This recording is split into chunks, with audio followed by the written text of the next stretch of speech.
আপোনালোক সকলোকে Wasim book tube চেনেললৈ স্বাগতম জনাইছোঁ। এই চেনেলটোত আপোনালোকে বিভিন্ন ভাল ভাল কিতাপৰ বিষয়ে জানিব পাৰিব।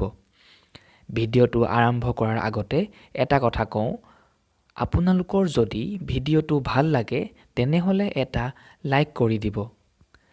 আজিৰ ভিডিঅ'টোত কম বুলি ভাবি থকা সেই কিতাপ দুখন মই এইকেইদিনতে পঢ়ি শেষ কৰিছোঁ।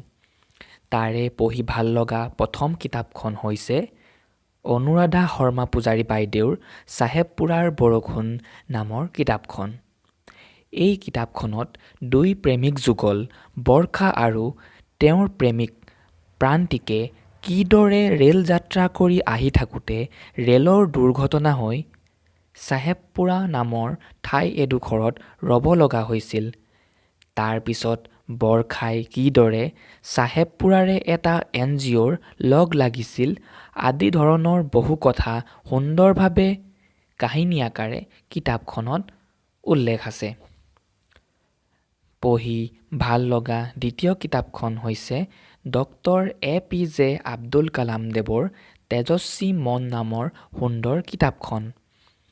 এই কিতাপখনত ডক্টৰ APJ আব্দুল কালাম দেৱে দেশৰ অৰ্থাৎ ভাৰতবৰ্ষৰ জনগণক, বিশেষকৈ দেশৰ যুৱশক্তিক দেশৰ বাবে কিবা এটা মহৎ কাৰ্য সাধন কৰাৰ বাবে অনুপ্ৰাণিত কৰা দেখা গৈছে। কিতাপখনৰ অধ্যায়সমূহত শান্তিৰ কথা, কণ কণ ল'ৰা-ছোৱালীবিলাকৰ লগত হোৱা ডক্টৰ APJ আব্দুল কালাম দেৱৰ সাক্ষাৎকাৰ কৰাৰ কথা আদিৰ দৰে আন বহু মূল্যৱান কথাৰ উল্লেখ আছে। আপোনালোকে বাৰু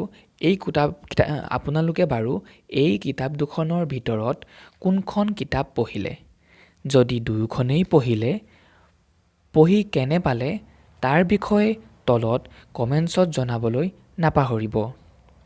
অৱশ্যে এই কিতাপ দুখনৰ ওপৰত মই বেলেগ বেলেগকৈ ভিডিঅ' নিশ্চয় আগবঢ়াম। তেনেহ'লে আজিলৈ ইমানতে সামৰিছোঁ। ধন্যবাদ।